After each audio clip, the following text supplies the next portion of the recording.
কাজ চলছে আন্টি বাহ, তুমি তো দেখছি সবকিছু রেডি করে ফেলেছো। আমার এদিকে মোটামুটি সব রেডি।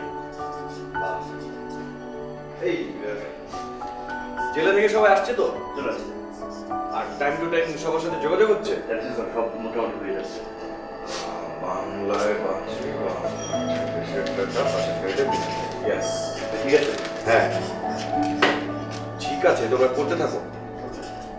সুন্দর, ভেরি গুড।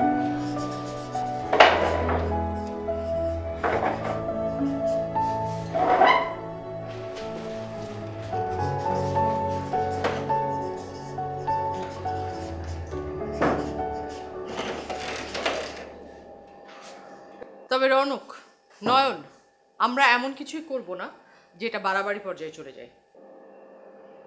আন্টি কিন্তু গুরুত্বপূর্ণ কথাই বলেছে। আমরা কিন্তু আমাদের কর্মসূচির মধ্যেই থাকবো। একদম। জি ভাই, আমি মোটামুটি সবাই মেসেজ করে জানিয়ে দিয়েছি। আচ্ছা ভালো কথা, তোমরা কি খেয়েছো নাকি না খেয়েই কাজকর্ম করছো?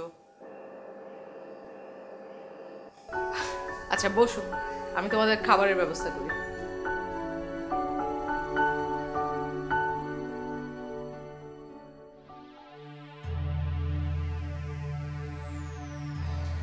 এবার তো মনে হচ্ছে আমার রক্ষে নেই। ভাইজান তো আমাকে খুনই করে ফেলবে।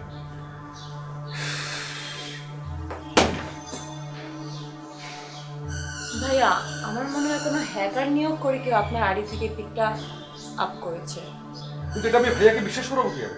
উনি তো আমাকে বিশ্বাস করবেন না। আচ্ছা, কে আপনার আড়ির এই ছবিটা পাঠিয়েছিল? আমার মনে হয় সেই করেছে। চামেলি। অসৎ পুত্রকে উপহার দেয় বাবা, মুচির বাক্স। কোনো সাংবাদিক টাইপের লোকের লেখা মনে হচ্ছে।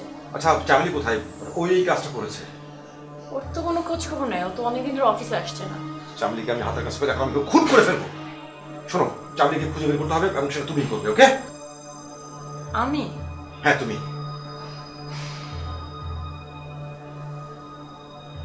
কিছু তদন্ত কর্মকর্তারা অফিসে আসবে, কাগজপত্র রেডি করতে বলেছিল। তো আমি তো নতুন, অনেক পুরনো কাগজপত্র খুঁজে পাচ্ছি না। বলে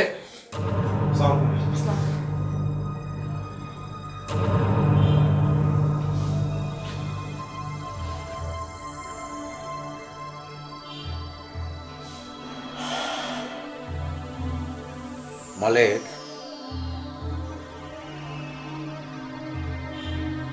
তুমি হয়তো ভুলে গেছো আমি তোমাকে রাস্তা থেকে তুলে এনেছিলাম।